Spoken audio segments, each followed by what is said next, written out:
তো দেখো বন্ধুরা, এখানে কিন্তু আমাদের ঠাকুরের আসনে কিন্তু বসানো কমপ্লিট হয়ে গেছে। তো আমাদের কিন্তু বসানো হয়ে গেলে মানে যারা যারা ধরে বসিয়েছিল সবাই কিন্তু ঠাকুরকে বসানো হয়ে গেছে। দেখতে পাচ্ছি ঠাকুরের বসানোর পরে আমরা ঠাকুর বরণ করার পরে কিন্তু আমরা এখানে বসে পড়েছি আমি পকোড়া খাওয়ার জন্য। নিচে তো খুবই কষ্ট হয়ে গেছে, তো সেই জন্য এখানে দেখো পকোড়া, আমি এক হাতে ফোন আর এক হাতে পকোড়া নিয়ে খাচ্ছিলাম আর কফি খাচ্ছিলাম। আমি বসেই ছিলাম, মামা আমাকে দিচ্ছিল, ছোটো মামা, আর এই যে ছোটো মাম্মি আর ভাই খাচ্ছিল।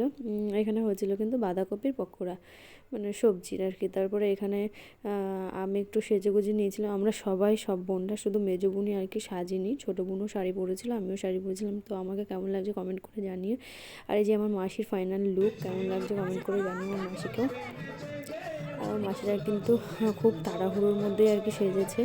একজনকে ডেকেছিল, ডাকার পরে খুব তাড়াহুড়োর মধ্যে মানে ঠাকুর নিয়ে আস্তে আস্তে সময়টা চলে গেছে।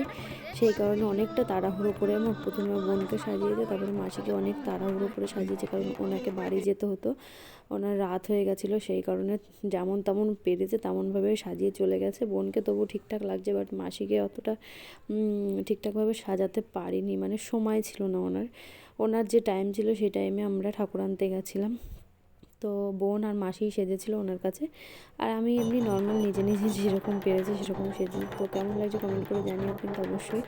তারপর আমার ছোটো বোনের সাথে আমি রমা ফটো তুলেছিলাম, সেটাই তোমাদের সাথে শেয়ার করলাম।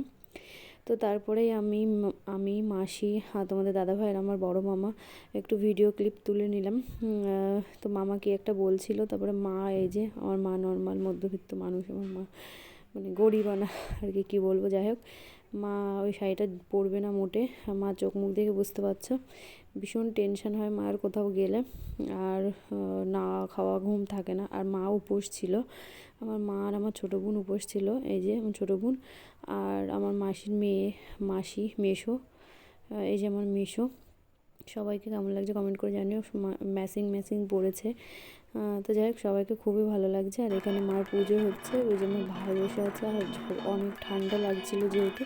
এখানে ঢাক বাজছে, এদিকে দেখো আমাদের দেহবায়ক, আমি বড় মামার ছেলে জিভ বের করে কী করছে, ওর ঘুমাতে বলছে, বাট ওর ঘুম নেই, আমরা শুয়ে পড়েছিলাম। তো একটু শাড়ি টাড়ি পরে কিছুক্ষণ পরে প্রায় আমরা, মানে আমি, আমার মেজো বোন আর আমার বাবা খেয়েছি প্রায় 2:30-3টে নাগাদ। আমরা খাওয়া দাওয়া করেছি, উপোস ছিলাম না তাই কি, কিন্তু তবুও খেয়েছি ওই সময়। তখন তো রাঁধুনি, তারপরে যে ক্যাটারিং ছিল সবাই চলে গেছিলো। অত রাত অবধি নিশ্চয়ই কেউ বসে থাকবে না। তো চলো নেক্সট পার্টে সেটা দেখাচ্ছি তোমাদের। টাটা।